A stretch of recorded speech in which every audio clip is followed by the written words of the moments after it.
আজ সকাল থেকে অনেক কাজ করতে লেগেছি, সকাল থেকেই রান্নাবান্না করতে লেগেছি। আজ রান্নার ভিডিও দিয়ে আপনাদের সাথে শুরু করলাম। আজকে আমার বাবার বাসায় যাব। আপনারা বলবেন সারাদিন বাবার বাসায় যায় নাকি? বাবার বাসায় কিন্তু সারাদিন আসি না। শীতে একবার বেড়ায় গেছি, এবার আমার শ্বশুর শাশুড়ি আর আমাদের সবাইকে দাওয়াত দিয়েছে, তাই আমরা আজকে বিকেলে চলে যাব। আর আমার শাশুড়ি আম্মারা কাল আসবে।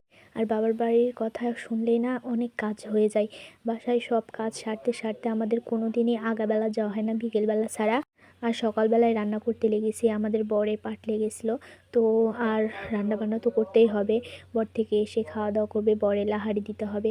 তার জন্য জলদি জলদি রান্না করে নিয়েছি। এক তরকারি আমার রান্না হয়ে গেছে। তারপরে আমি ছিমগুলো তেলে দিয়ে নেব। দেখছেন চুলার কি অবস্থা, 7বার নিমে 7বার ধরে। পাতা এক সময় হা হা করে জ্বলবে, আবার নিভে যাবে। তারপর আমি একটু জিরা দিয়ে সুন্দর মতন লেড়ে চেড়ে যখন লাল হয়ে গেল, তারপর আমি ছিমগুলো দিয়ে দিলাম। তারপর নেড়ে চেড়ে খুব জলদি জলদি রাঁধছি, যেহেতু বেলা অনেক চলে গেছে আর ছোটো দিনের বেলা কাজ করতে করতে সময় শেষ হয়ে যায়। সকালে রান্না করতে ঢুকলে 10টা-11টার আগে বাড়ানো হয় না। এক জায়গায় তো রান্না না, 3-4 পদে রান্না করতে হয়। তো আমার সিমটা হয়ে গেল। তারপরে এদিকে আমি ধনেপাতার সানাও করব। ধনেপাতার সানা শুধু আমি একাই খাই কিন্তু, আর আমার শ্বশুরমশাই খায়। ধনেপাতার সানা সবাই খুব একটা পছন্দ করে না আমার বাসায়, কিন্তু আমি অনেক পছন্দ করি ধনেপাতার সানা। তারপর আমি ধনেপাতার সানার জন্য রান্না করতে লাগলাম। আমার সব রান্না হয়ে গেছে।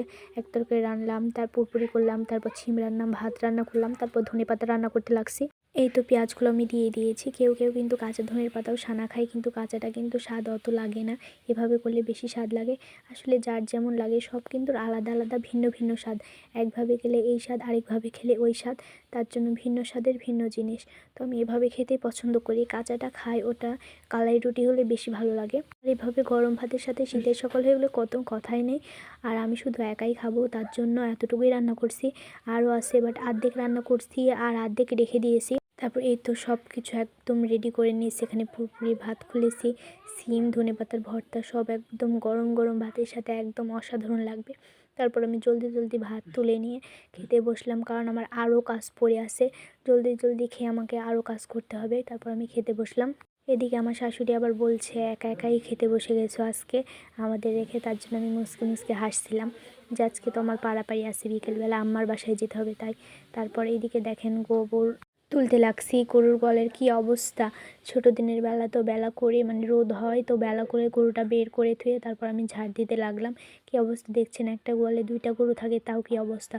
তারপর আমি নিচে সুন্দর করে ঝাড়ু দিতে লাগলাম, দিয়ে শুধু গোবর গোবর আর আউর আউর হয়ে গেছে। কত নোংরা হয়ে আছে চারিদিকটা। সকালে একবার ঝাড় দিতে হয়, দুপুরে একবার, বিকেলে একবার। তারপর এই তো আমি রেডি হয়ে গেছি। ঘরের কি অবস্থা দেখছেন, এক জিনিস নিতে গিয়ে 7 জিনিস নষ্ট করার নামই হলো স্বামী। তো সব লন্ডভন্ড করে দিয়েছে, এখন আমাকে সব ঠিকঠাক করতে হবে এসে। আজকের ভিডিও এতটুকু পর্যন্ত। আল্লাহ হাফেজ।